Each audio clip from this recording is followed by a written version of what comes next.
Allahu Akbar, Allahu Akbar, Allahu Akbar, Allahu Akbar, Allahu Akbar, Allahu Akbar, Allahu Akbar, Allahu Akbar, walillahil hamd. Alhamdulillahilladzi hadana li hadza wa ma kunna linahtadiya laula an hadana Allah. Ashhadu an la ilaha illallah wahdahu la syarika lah. Wa ashhadu anna sayyidana Muhammadan abduhu wa rasuluh. Wa usalli wa usallim ala habibina wa syafi'ina wa zukhrina wa maulana Muhammad wa ala alihi wa sahbihi wa man ihtada bihadihi wa istanna bi sunnatihi wa iqtada bi ta'alimihi ila yaumiddin. Amma ba'd, fa ya ibadallah, usikum wa iyaya bi taqwallahi wa ta'atihi faqad fazal muttaqun. Wa tazawwadu fa inna khairaz zadi taqwa.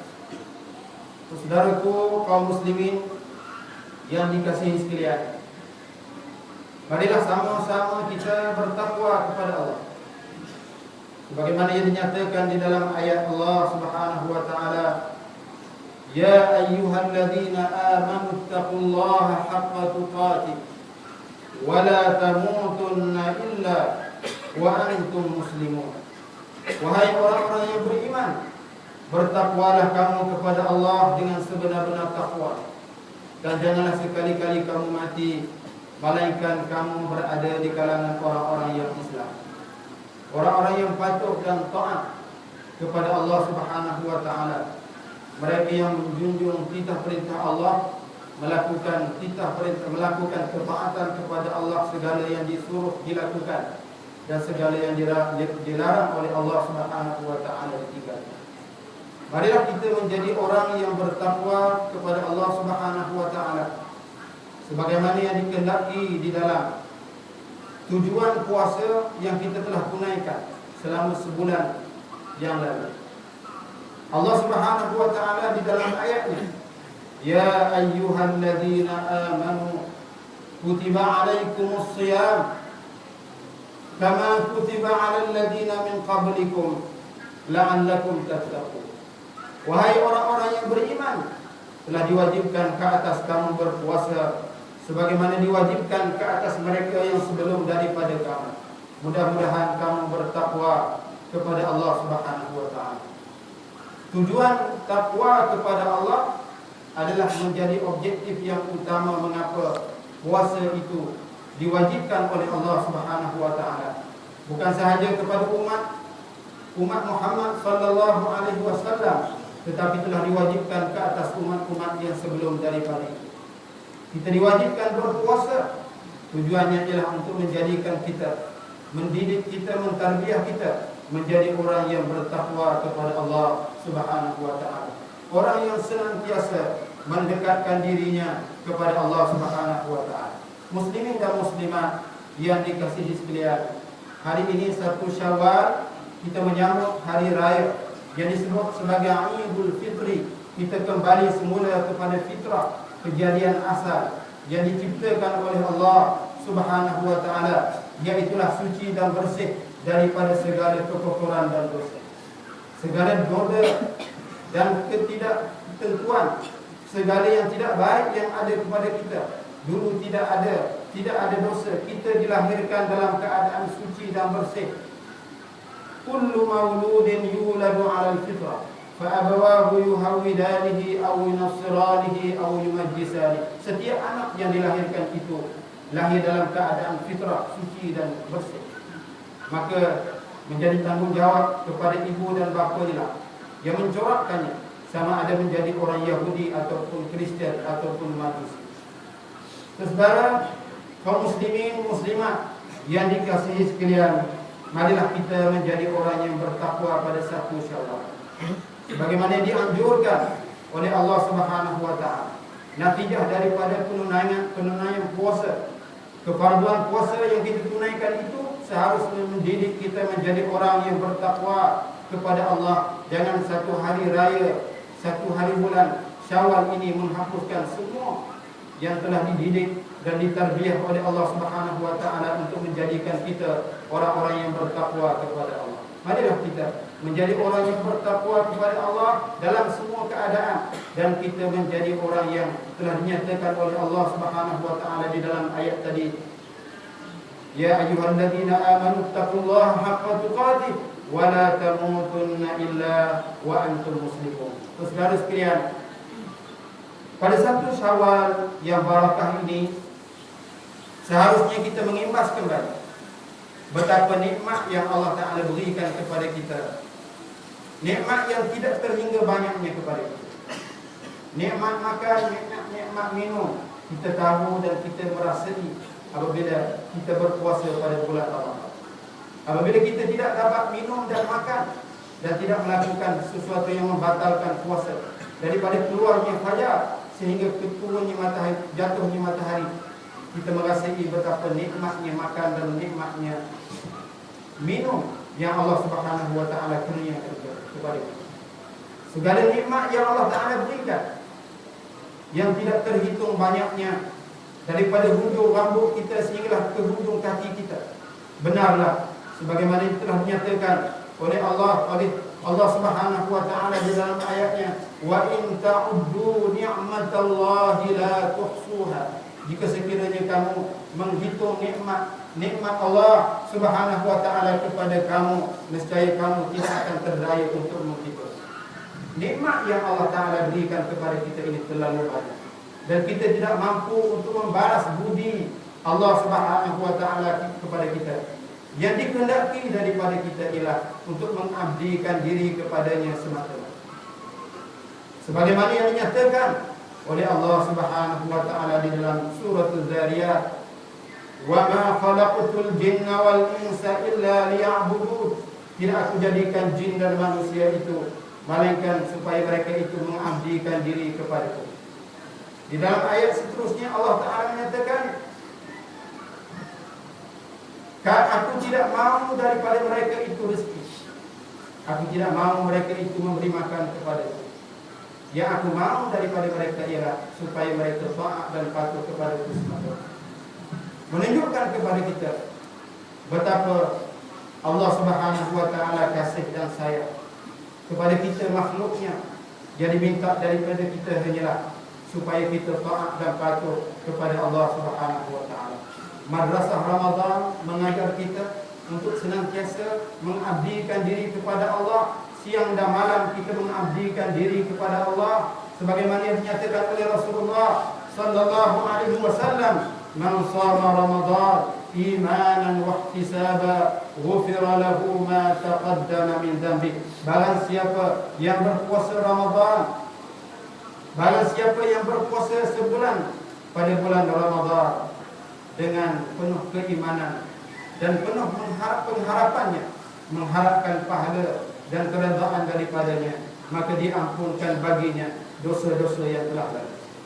Allah Subhanahu wa taala menyediakan kepada kita suatu bulan yang dinamakan bulan Ramadan, merupakan suatu bulan pilihan Allah Subhanahu wa taala, satu bulan sahaja dalam setahun, demi untuk kita melaksanakan tanggungjawab kita dan menyedarkan diri kita betapa kita ini berhajat kepada Allah Subhanahu wa taala yang Maha Berkuasa. Saudara kaum muslimin muslimat yang dikasihi sekalian, oleh kerana itu apabila kita masuk 1 Syawal, kita seharusnya bersyukur kepada Allah, jangan membatalkan semua yang telah kita lakukan sebulan Ramadan itu dengan 1 hari Syawal itu. Adalah kita menjadi hamba Allah Subhanahu wa taala yang bukan kerana Ramadan kita mengabdikan diri kepada Allah. Kunu rabbaniyin wa la takunu ramadaniyin. Sebagaimana yang dinyatakan oleh Profesor Dr. Yusuf Qardawi, jadilah kamu orang-orang yang taat kepada Allah, menjadi orang yang taat kepada Allah kerana Allah, bukan taat kepada Allah kerana Ramadan. Ada perbezaan yang ketara di antara dua kenyataan. beribadat kepada Allah semata-mata kerana Allah, ataupun beribadat kerana Allah, beribadat kepada Allah Subhanahu wa taala kerana sebab-sebab yang tertentu, di antaranya kerana masuknya Ramadan. Di antara ciri orang yang mengabdikan diri kerana Ramadan ialah Ramadan dia bersungguh melakukan ibadat kepada Allah. Habis Ramadan dia sungguh kembali, tidak lagi mengabdikan diri sebagaimana yang telah dilakukan sepanjang bulan. Maka hari ini saya nak mengajak tuan-tuan muslimin dan muslimat dalam surau yang mulia ini, marilah sama-sama kita menjadi hamba Allah Subhanahu wa taala. Bukan Ramadaniyin, bukan kerana Ramadan, tetapi Rabbaniyin, hamba Tuhan. Hamba Tuhan yang berada di mana pun dia akan taat kepada Allah. Berada bulan Ramadan dia taat kepada Allah. Berada pada bulan Sya'ban dia taat kepada Allah. Berada pada bulan Syawal dan seterusnya bulan-bulan yang lain selain daripada bulan Ramadan, dia adalah orang yang taat dan patuh kepada Allah Subhanahu wa taala dalam semua keadaan. Sebagaimana pesanan Nabi sallallahu alaihi wasallam kepada seorang sahabatnya yang bernama Muaz bin Jabal, ketika mana Rasulullah sallallahu alaihi wasallam mengutuskannya ke negeri Yaman. Di antara pesanan Nabi sallallahu alaihi wasallam kepada Muaz bin Jabal, ittaqillaha haitsu ma kunt wa atbi'is sayyi'atal hasanata tamhuha wa khaliqin nasa bi khuluqin hasan. Wahai Muaz, bertakwalah kamu kepada Allah Subhanahu wa taala di mana sahaja kamu berada. Bertakwalah kamu wahai Muaz, kamu berada di Madinah, kamu bertakwa kepada Allah, nanti kamu akan pergi ke Yaman pun kamu mesti taat kepada Allah, bertakwa kepada Allah Subhanahu wa taala. Wa atbi'is sayyi'atal hasanata tamhuha, dan ikutilah perkara yang tidak baik yang kamu lakukan itu dengan sesuatu yang baik. Mudah-mudahan perkara yang baik itu akan menghapuskan perkara yang tidak baik yang kamu lakukan. Wa khaliqin nasa bi khuluqin hasan, dan berakhlaklah, bermuamalahlah, bergaullah dengan manusia dengan akhlak yang baik. Saudara kaum muslimin sidang jemaah yang dirahmati Allah sekalian, bila kita menjadi orang yang bertakwa, maka Allah Subhanahu wa taala menentukan bagi kita berbahagia di dunia dan juga berbahagia di akhirat. Kita akan ditempatkan di dalam surga yang penuh dengan kenikmatan yang kekal abadi di dalam surga, sebagaimana yang dinyatakan oleh Allah Subhanahu wa taala di dalam banyak ayat, di antaranya innal muttaqina mafazan hadaiqa wa a'naba wa kawa'iba atraba wa ka'san dihaqa la yasma'una fiha lagwan wala kadzaba jazaa'an min rabbika 'ata'an hisaba rabbis samawati wal ardi wa ma bainahuma ar-rahman la yamlikuna minhu khitaba ila akhiril ayat, yang menyatakan bahawasanya syurga itu disediakan oleh Allah Subhanahu wa taala bagi mereka yang bertakwa kepada Allah. Surga yang disediakan oleh Allah taala itu berupa nikmat yang kekal abadi buat kita buat selama-lamanya, yang tidak akan terputus pahalanya. Nikmat yang tidak boleh kita bayangkan dengan mata kita, tidak boleh kita lihat, tidak pernah dilihat oleh mata, tidak pernah didengar oleh telinga, dan tidak pernah terfikir oleh akal dan sanubari manusia. Mala fihi mala ainun ra'at wala udhun sami'at wala khatara ala qalbi bashar. Di dalam surga itu suatu nikmat yang tidak pernah dilihat oleh mata kita. Betapa banyak nikmat yang kita tengok dengan mata kepala kita tidak sama dengan nikmat yang bakal kita perolehi di dalam surga yang disediakan oleh Allah. Betapa nikmat yang Allah Ta'ala sediakan bagi telinga, halwa telinga kita, kita mendengar dengan suatu bunyi-bunyian yang baik-baik, yang bagus-bagus. Tetapi tidak sama dengan nikmat yang bakal kita perolehi di dalam surga, dengan penuh kenikmatan di dalam surga itu tidak boleh kita bayangkan dengan hati sanubari kita. Malah bukan sahaja kita, malah seluruh manusia tidak pernah terlintas di dalam hati sanubari mereka tentang nikmat yang akan diperolehi oleh mereka di akhirat kelak, sebagaimana yang disediakan oleh Allah kepada orang yang bertakwa. Maka bertuahlah orang yang bertakwa kepada Allah, menjadi tanggungjawab kita, menjadi kewajipan kita mendidik jiwa kita bersama-sama dengan sahabat-sahabat kita, kawan-kawan kita, rakan kawan kita, jiran tetangga kita, anak-anak kita, kaum keluarga kita, sama-sama menjadi orang yang bertakwa kepada Allah Subhanahu wa taala. Tuan-tuan sidang jamaah yang dirahmati Allah sekalian, hari ini kita melihat kepincangan yang berlaku dalam masyarakat kita tidak lain dan tidak bukan disebabkan mereka itu jauh daripada agama Allah. Manusia jauh daripada agama Allah. Manusia tidak lagi merujuk kepada Al-Quran dan Sunnah Nabi Sallallahu Alaihi Wasallam. Manusia jauh daripada para ulama.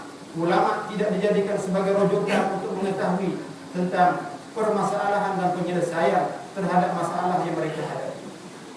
Tidak sebagaimana yang dinyatakan oleh Rasulullah Sallallahu Alaihi Wasallam dalam haji wada ataupun haji wida Rasulullah, haji terakhir Nabi Sallallahu Alaihi Wasallam. Di antara pesanan baginda Sallallahu Alaihi Wasallam, taraktu fiikum amrayn lan tadillu ma in tamassaktum bihima kitaballahi wa sunnata rasulih Sallallahu Alaihi Wasallam. Aku tinggal kepada kamu dua perkara. Kamu tidak akan sesat selama-lamanya selagi mana kamu berpegang kepada keduanya, yaitulah kitabullah, yaitulah Al-Quranul Karim dan sunnah Nabi-Nya Sallallahu Alaihi Wasallam. Kita bertanya, apakah umat Islam hari ini merujuk kepada Al-Quran dalam permasalahan mereka?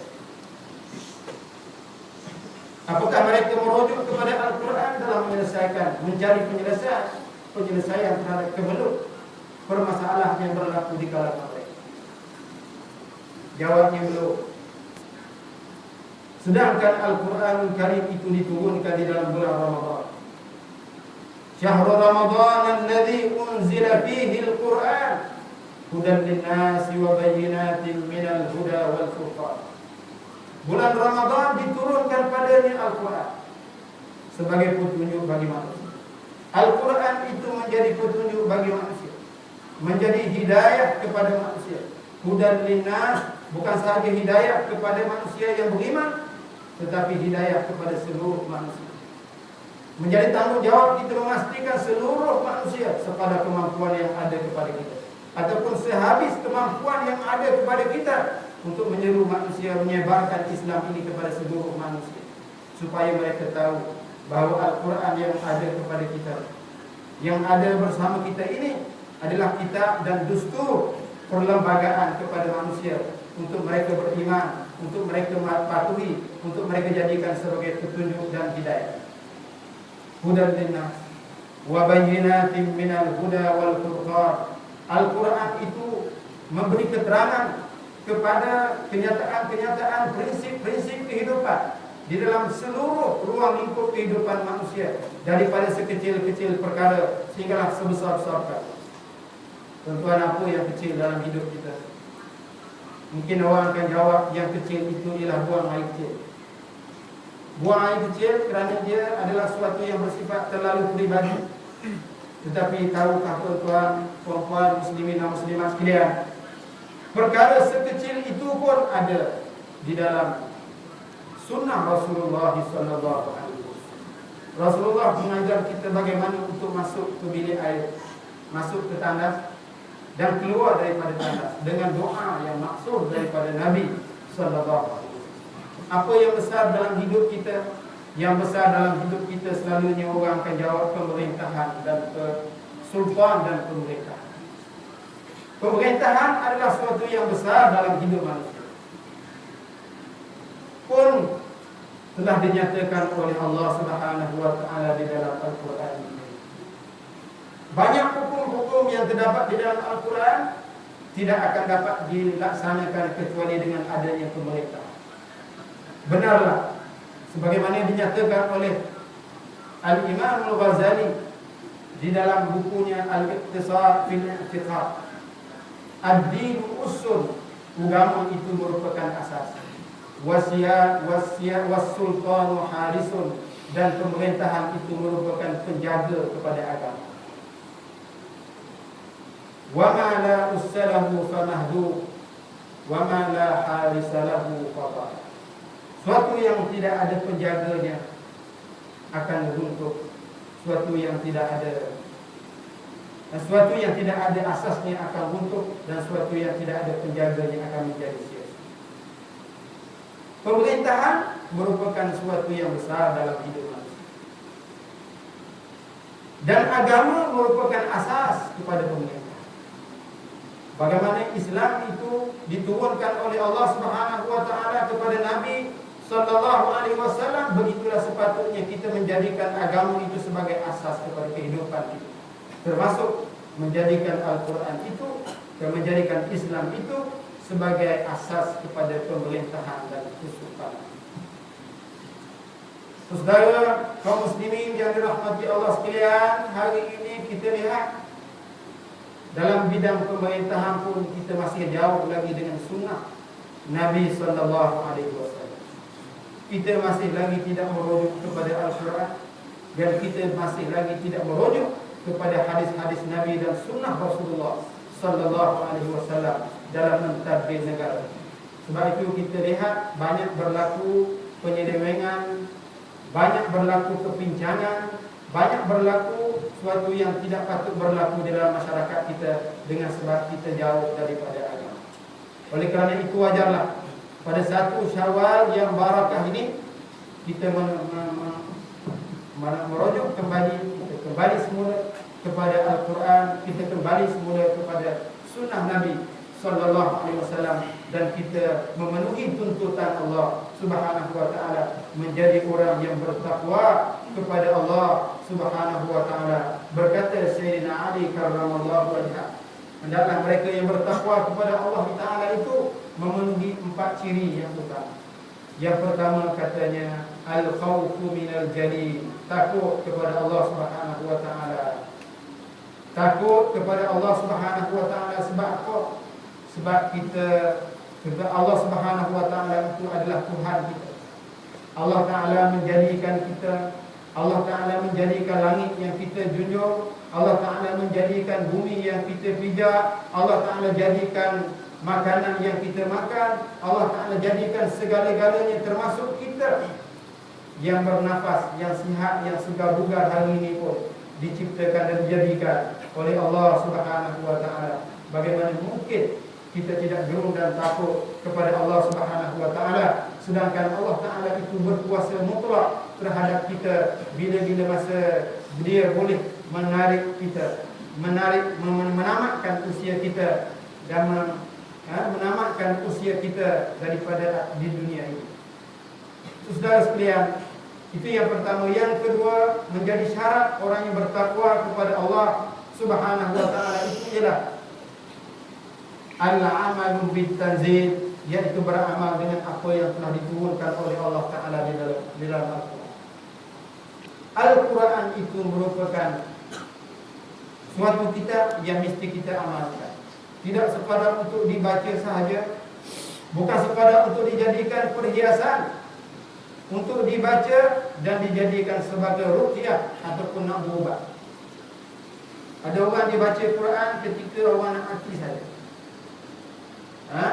Yang dibaca pun ialah ayat-ayat Yasin, surah Yasin saja. Bila mati, habis cerita. Dia tidak akan buka lagi Quran. Dia buka bila ada keperluan untuk bertahlil dan sebagainya. Tetapi dia tidak menjadikan Al-Quran itu sebagai sumber rujukan dan asas kepada kehidupan.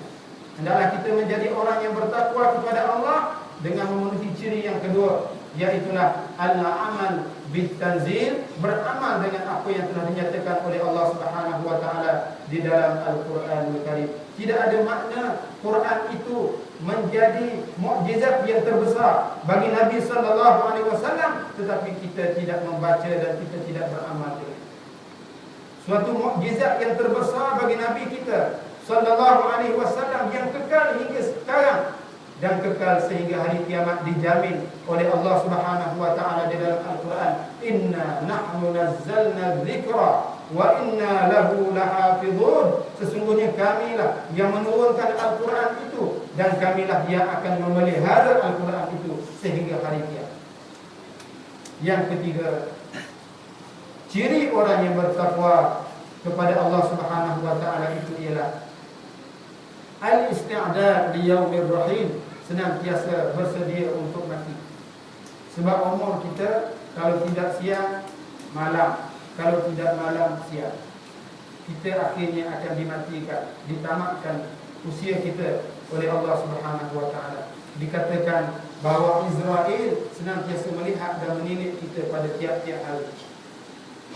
Berulang-ulang kali pada setiap hari dia melihat kita. Apakah kita telah mencapai umur ajal kita telah sampai ataupun belum.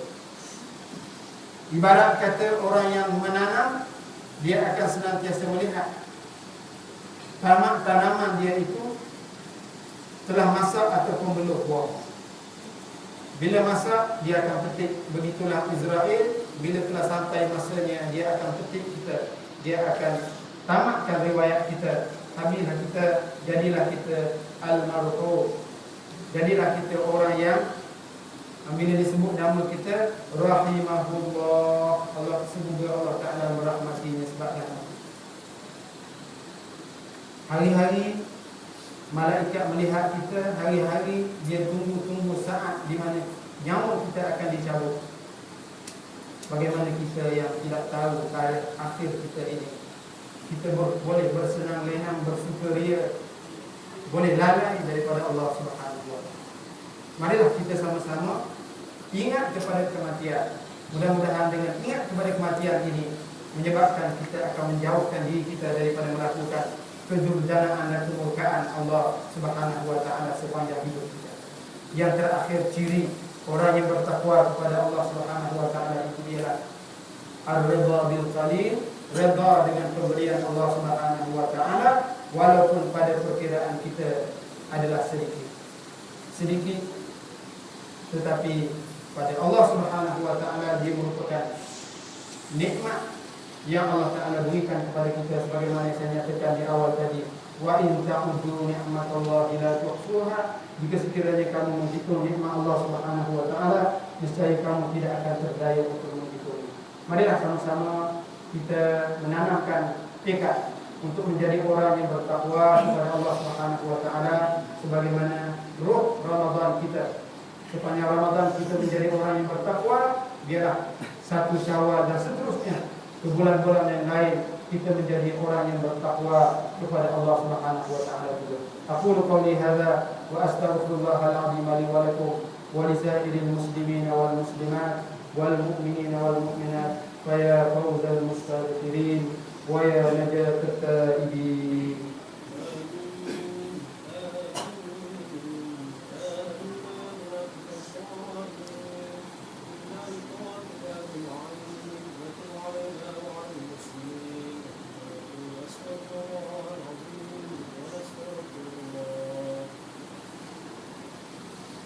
Allahu Akbar, Allahu Akbar, Allahu Akbar. Allahu Akbar, Allahu Akbar, Allahu Akbar. Allahu Akbar walillahil hamd. Asyhadu an la ilaha illallah wahdahu la syarika lah wa asyhadu anna Muhammadan 'abduhu wa rasuluh. Wa usalli wa usallim ala habibina wa syafi'ina wa zuhrina wa maulana Muhammad وعلى آله وصحبه أجمعين أما بعد فيا عباد الله أوصيكم وإياي بتقوى الله وطاعته فقد فاز المتقون. Saudaraku kaum muslimin muslimat yang dikasihi sekalian, marilah kita pada hari yang barakah ini, hari kita bergembira, Allah Ta'ala masukkan ke dalam hati kita perasaan gembira, perasaan seronok, perasaan suka, perasaan tenang, perasaan yang kita tidak boleh sebutkan dengan bahasa, kerana seronok dan gembiranya kita pada hari yang mulia. Siapa yang beri itu, yang mengurniakan itu ialah Allah Subhanahu wa taala.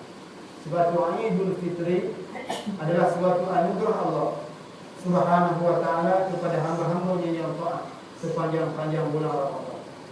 Idul Fitri kita kembali semula kepada fitrah kejadian asal kita, iaitulah suci dan bersih daripada dosa kita.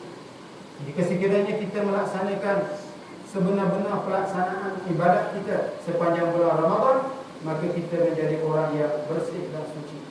Sebagaimana yang dinyatakan di dalam banyak hadis Rasulullah sallallahu alaihi wasallam, sebagaimana suatu hadis yang disebutkan oleh Rasulullah, yang disebutkan bahawa suatu masa Rasulullah sallallahu alaihi wasallam menaiki mimbar. Bila Rasulullah naik mimbar, tiba-tiba Rasulullah sallallahu alaihi wasallam mendengar malaikat berdoa kepada Allah. Di antara doa itu ialah wailul liman adraka Ramadan falam yughfar lah. Lalu Rasulullah sallallahu alaihi wasallam menyatakan amin. Rasulullah mengaminkan doa Jibril alaihi salam yang berdoa kepada Allah Subhanahu wa taala dengan doa ini. Apa doa itu?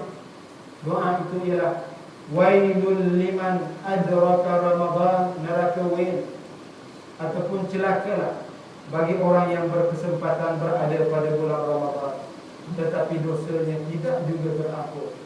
Allah Ta'ala tidak juga mengampunkan dosanya walaupun dia berada pada bulan Ramadan. Orang yang seumpama ini didoakan oleh Jibril alaihissalam dengan kecelakaan. Kenapa? Kerana kalau dalam bulan Ramadan dosanya tidak juga terampun, bagaimana mungkin Allah Subhanahu wa taala boleh mengampunkan dosa-dosanya pada bulan-bulan yang dalam bulan yang seumpama ini pun Allah Ta'ala tidak mengampunkan dosanya, bagaimana mungkin Allah Subhanahu wa taala akan mengampunkan dosanya pada bulan-bulan yang lain? Itu logik. Oleh kerana itu, marilah sama-sama kita menanamkan sikap senantiasa beristighfar dan berdoa kepada Allah Subhanahu wa taala, meminta ampun, meminta dibelas kasihani oleh Allah Subhanahu wa taala, dikasihani kita ini dan dirahmati kita ini, dan memperbanyakkan doa pada bulan-bulan seumpama bulan Ramadan, juga bulan Syawal dan bulan-bulan seterusnya. Kita memperbanyakkan doa kepada Allah Subhanahu wa taala. Di antara ayat yang digandingkan di dalam berkenaan dengan puasa ialah ayat yang berkaitan dengan doa, supaya kita senantiasa meminta daripada Allah Ta'ala, jangan tidak minta daripada Allah. Ayat itu menyebutkan wa idza sa'alaka ibadi anni fa inni qarib ujibu da'watad da'i idza da'an falyastajibu li wal yu'minu bi la'annahum yarshudun. Dan apabila hamba-hambaku bertanya kepadamu wahai Muhammad tentangku, beritahu kepada mereka itu sebenarnya aku berada dekat dengannya. Ujibu da'watad da'i idza da'an, aku senantiasa menyambut seruan mereka yang menyeru kepadaku. Aku senantiasa memperkenankan doa mereka yang senantiasa berdoa kepadaku. Tetapi ada syarat yang diletakkan oleh Allah di dalam ayat ini. Falyastajibu li, hendaklah mereka itu menyahut seruan aku terlebih dahulu. Wal yu'minu bi, dan hendaklah mereka itu beriman denganku. La'allahum yarshudun, mudah-mudahan mereka itu mendapat petunjuk daripada Allah Subhanahu wa taala. Syarat doa kita diterima oleh Allah Subhanahu wa taala ialah kita menjadi hamba Allah Taala yang taat. Istijabah kita kepada Allah, menyahut seruan Allah Subhanahu wa taala yang sentiasa diungkapkan oleh Allah di dalam Al-Quran apabila kita membacanya. Ya ayyuhalladzina amanu, banyak terdapat ayat-ayat ya ayyuhalladzina amanu, ya ayyuhalladzina amanu, wahai orang-orang yang beriman, wahai orang-orang yang beriman, wahai orang-orang yang beriman. Kita tidak menyahut seruan Allah Subhanahu wa taala, barulah kemudian kita beriman kepada Allah, barulah doa kita ini dimakbulkan oleh Allah Subhanahu wa taala. Di antara syair Arab menyebutkan la tas'alanna bunayya adama hajatan wasalil ladhi abwabuhu la tuhjabu Allahu yaghdibu in tarakta su'alahu wa bunayyu adama hina yus'alu yaghdabu. Jangan kamu minta sesuatu dengan anak Adam. Mintalah dengan Allah Subhanahu wa ta'ala yang pintunya senantiasa terbuka.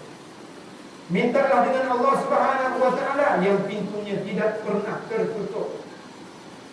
Allahu yaghdibu in tarakta su'alahu. Allah marah kalau kita tak minta dengan dia.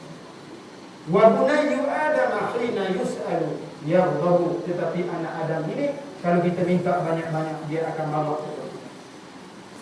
Itulah beza di antara Allah Subhanahu wa ta'ala dan makhluk. Makhluk minta banyak-banyak dia marah, minta sikit pun marah, minta banyak lagi marah.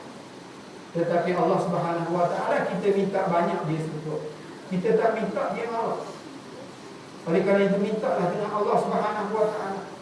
Sentiasalah berdoa kepada Allah Subhanahu wa ta'ala. Kerana doa itu silahul mukmin. Termasuk doa kita kepada rakan-rakan kita, saudara kita di Mesir, saudara kita di Palestin, saudara kita di Syria, saudara kita di Iraq, saudara kita di Burma, saudara-saudara kita di semua tempat yang tertindas, yang diburu, yang dianiaya, yang dizalimi sekarang.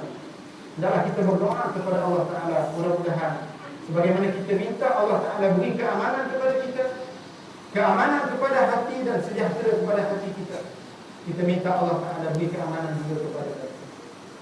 Saudara kaum muslimin yang berbahagia sekalian, marilah kita pada hari yang barakah ini tidak lupa untuk kita senantiasa berselawat ke atas Nabi yang telah membawa petunjuk kepada kita, Nabi Muhammad sallallahu alaihi wasallam.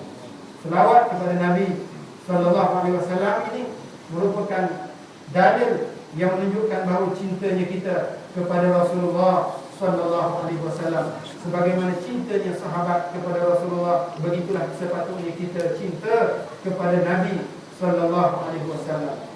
Sejarah memaparkan betapa kasih dan sayangnya sahabat Rasulullah kepada Rasulullah sallallahu alaihi wasallam, sehingga badan mereka itu dijadikan galang ganti kepada badan tubuh Nabi sallallahu alaihi wasallam di dalam banyak peperangan yang kita lihat.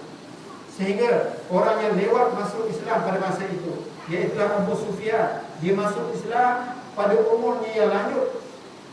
Awal kita kata umur pencen baru masuk Islam. Dia banyak melihat suasana dan keadaan bagaimana kasihnya sahabat Muhammad kepada Muhammad sallallahu alaihi wasallam, sehingga diungkapkan, ma ra'aitu ahadan yuhibbu ahadan ka hubbi ashabi Muhammadan. Aku tidak pernah melihat seorang yang kasih kepada seorang yang lain sebagaimana kasihnya sahabat Muhammad kepada Muhammad sallallahu alaihi wasallam. Marilah kita kasih kepada Rasulullah sallallahu alaihi wasallam yang tidak pernah berbelah bagi, dengan kita memperbanyakkan selawat kepada Nabi sallallahu alaihi wasallam. Marilah kita sama-sama berdoa kepada Allah Subhanahu wa taala untuk kita dan saudara kita di seluruh dunia, supaya Allah Subhanahu wa taala memberi kemenangan kepada Islam ini sebagaimana dijanjikan oleh Allah Subhanahu wa taala di dalam banyak ayatnya.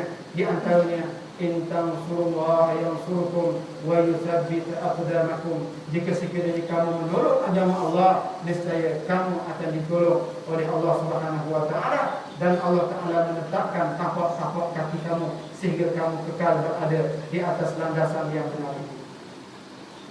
Allahumma salli ala sayyidina Muhammad wa ala ali sayyidina Muhammad kama shallaita ala Ibrahim wa ala ali Ibrahim wa barik ala Muhammad wa ala ali Muhammad kama barakta ala Ibrahim wa ala ali Ibrahim fil alamin innaka Hamidum Majid. Allahumma ighfir lil muslimin wal muslimat wal mu'minin wal mu'minat wastaghfirhu al ahya'i minhum wal amwat. Rabbana ighfir lana dhunubana وإسرافنا في أمرنا وثبت أقدامنا وانصرنا على القوم الكافرين وانصرنا على القوم الظالمين وانصرنا على القوم الفاسقين وانصرنا على القوم المنافقين. اللهم أرنا الحق حقا وارزقنا اتباعه وأرنا الباطل باطلا وارزقنا اجتنابه. اللهم لا تدع لنا في مقامنا هذا ذنبا إلا غفرته ولا مريضا إلا شفيته ولا هما إلا فرجته ولا دينا إلا أديته ولا مظلوما إلا نصرته ولا عيبا إلا سترته ولا ضالا ضالا إلا هديته ولا مسافرا إلا سلمته ولا مسافرا إلا رددته ولا حاجة من حوائج الدنيا والآخرة إلا قضيتها ويسرتها يا رب العالمين. اللهم انصر المجاهدين في مصر، اللهم انصر المجاهدين في فلسطين، اللهم انصر المجاهدين في سوريا، اللهم انصر المجاهدين في بورما، اللهم انصر المجاهدين في كل مكان. اللهم انصرهم نصرا عزيزا. ربنا آتنا من لدنك رحمة وهيئ لنا من أمرنا رشدا. اللهم آت أنفسنا تقواها وزكها أنت خير من زكاها أنت وليها ومولاها. ربنا آتنا من لدنك رحمة وهيئ لنا من أمرنا رشدا. ربنا آتنا في الدنيا حسنة وفي الآخرة حسنة وقنا عذاب النار. وصلى الله على سيدنا محمد وعلى آله وصحبه أجمعين. الله أكبر، الله أكبر، الله أكبر، ولله الحمد.